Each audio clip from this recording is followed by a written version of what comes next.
Hi, my name is John Bagu. I'm actually a scientist at North Dakota State University, and I had come up with multiple titles for my presentation today. One is Living with Solar in Fargo. Also, I thought maybe I should call it Be Careful What You Wish For, or else Blame Me for the Long Winter, and you'll see why I want to call it those things later. But I wanted to thank the people from Concordia for inviting me here today, and I really appreciate being able to talk. So, I'm so used to clicking. Let's go forward. Essentially, my family has a step-by-step plan for getting out of fossil fuels completely. And we have already done the first step, which is to put up a 7.4 kilowatt array on our house in Fargo. But we're not going to stop there. You can see our idea is to get out of fossil fuels by 2020 for all our house needs and car needs. We kind of want to get off the train before it jumps off the cliff. That's kind of the strategy. You can see that we want to get wind turbines on our house and then power electric vehicles mostly from our house. So we become completely energy independent for the most part. In a sense, the energy we generate, we directly benefit from. Out in western North Dakota with all the fracking for oil, we don't benefit really from that. If you think about it, North Dakota's 0.2% of the population. We produce 2% of the oil, so we have 10 times the amount of oil production than what we need, but our price for gas is roughly the national average. So we're actually doing things that we will benefit from. By going renewable, and by going electric, we actually will end up using less than half the energy that we did at the start. So not only are we going renewable, but we're really conserving energy too. So I'll show you how that happens, because if you take a look at what most people do on a month, their house uses about 1,000 kilowatt hours of energy.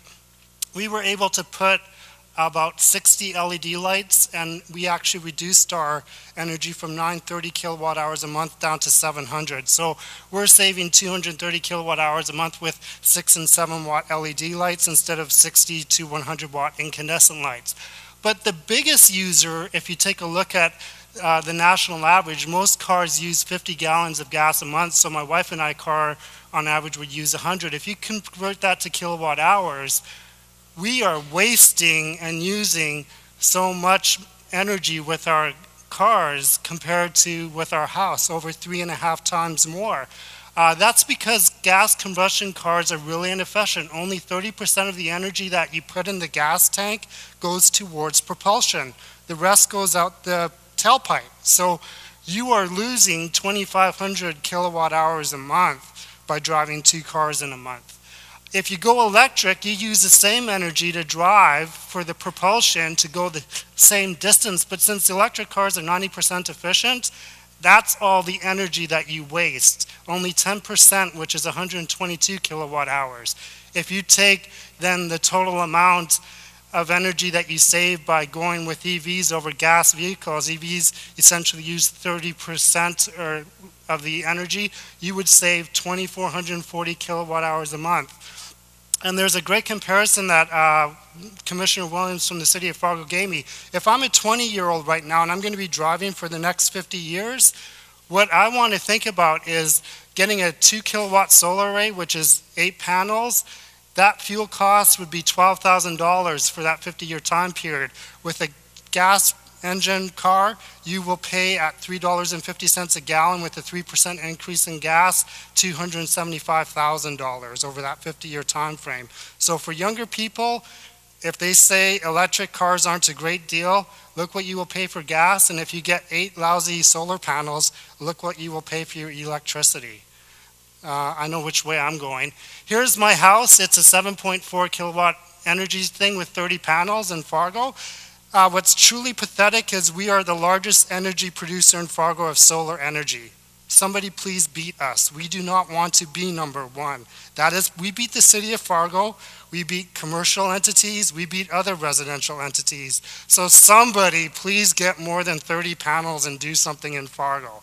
But this is it right now. How much energy do we actually get? Well, we started September 8th was our installation, And here's essentially a day-by-day tracking. In essence, during the worst 7 months, because September isn't the best time to install solar panels, I was kind of stupid. I missed the summertime. That's the best time. But if you take a look at the 7 worst months, we're actually generating about 75% of the energy with our house. On days where we were negative, we had to depend on the grid, and that's kind of the lines below zero. What I have to complain about, and this is why I want to call my thing "Be Careful What You Wish For." When I first got the panels installed in September, I thought to myself, well, let's have a really bad winter. I want to see the worst case scenario. Give me everything you got. Well, look at April and March. So you can blame me for the long winter. I kind of wanted it. I don't want it now, but I wanted it back then. Because if you take a look at the dates in February and in March and in April, that's where we've really had a bad winter. And plus, I've had some technical issues that I'll describe next slide. But if, for example, take a look at February, that was worse than January. So I will give you that in December and January, you don't expect to get much. But what I don't like to see is when February, March and April, I'm really seeing not great values. So we did get the bad winter. I did ask for it, and you can't blame me. But I think if we get no snow in the summer, which I'm keeping my fingers crossed, and if my technical issues are sorted out, I hope to be either energy neutral or energy positive by the whole year. Some of the technical issues are, well, I can actually trace how much my panels are generating because I have two 15-panel arrays at different energy levels or different angles to the sun. And this is kind of misleading. My 14-degree array has been, for the most part, 0.3 kilowatt hours a day less than my 28-degree array. But that actually reversed lately because my charge controller for my 28-degree array kind of got, well, not working. I blew it. Anyway, so that charge controller was down, which meant for that 2-week period, I was only getting energy from my 14-degree array, and that caused, essentially, the numbers to kind of inverse. But you can see my 28-degree array during December, we had a snowfall in Fargo. That was hurt. I'm able to kind of get the snow off of my 14-degree array with a 12-foot pole and an 8-foot ladder, and putting up with cold in the wintertime, going outside and doing it, but I don't have a way to get the snow off of my 28-degree array. So in a sense, that's why sometimes you see snow effects. Here's where my inverter failed. It just one day decided not to work, and it took a week to get it replaced, which meant that I had no energy coming in. And this is where my charge controller kind of blew. Now, I'm one of those few people that they've ever heard of who has technical problems because in March and April, I was getting surges when the clouds were out, which were going way above my 7,400 watt capacity. I was seeing measurements like 8,500 watts. So I kind of blew my system. And the guy said he repaired or fixed my system and said, I've never had a problem before with somebody complaining about too much energy. So in a sense, it's still a problem, but it's not that bad of a problem to have. I have to rewire my system so it can handle the increased surges with the cloud effects, but it's kind of not everybody experiences that.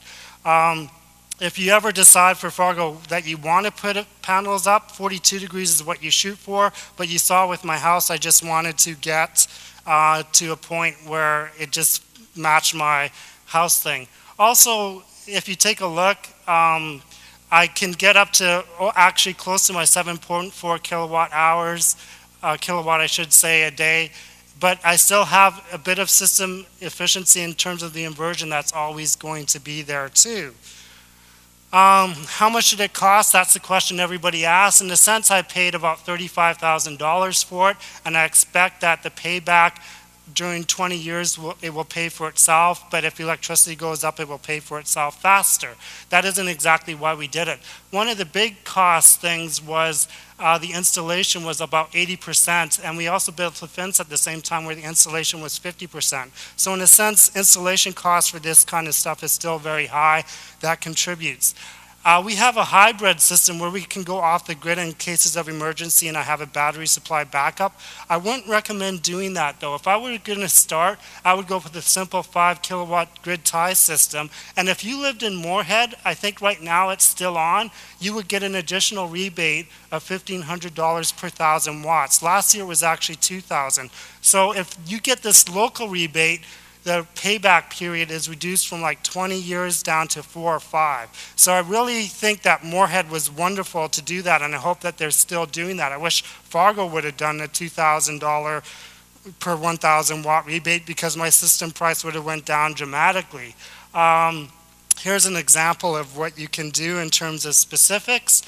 I also want to quickly talk about, we have an NDSU course that I started this semester with 9 students, and we have essentially goals, but the main goal is to teach them about how we use energy is your own responsibility. It's up to you to determine how you generate it and how you use it. Right now we kind of give it away to the oil companies, give it away to the electric companies, but in a sense it's our responsibility. We also had the students work on class projects that were 50% of their grade, because NDSU has no solar, it has no wind, it has no EV charge stations, it has nothing. So we were trying to change that. But I think the point I'm trying to make is, if universities like NDSU are preparing students for the future, why are universities generating using energy that damages the future?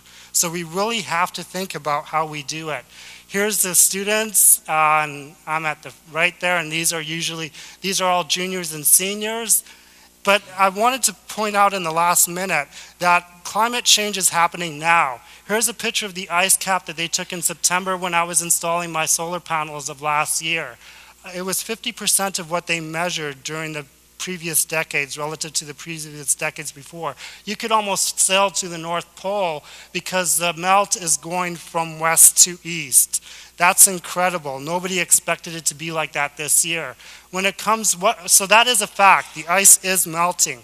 One of the impacts are, well, in the sense, they theorize, weather people and climatologists, that when you have low Arctic ice, you get a wavy jet stream. So when you get hurricanes like Sandy, most of the time those hurricanes, when they reach the northern part of the United States, get blown out because the jet stream is going from west to east. This year, there was low ice, you get a kind of sine wave jet stream, and you actually get local circumstances where the storm follows the jet stream north because it's not going west to east, and you get a local high that pushes essentially the hurricane inland when it should be going out to the ocean.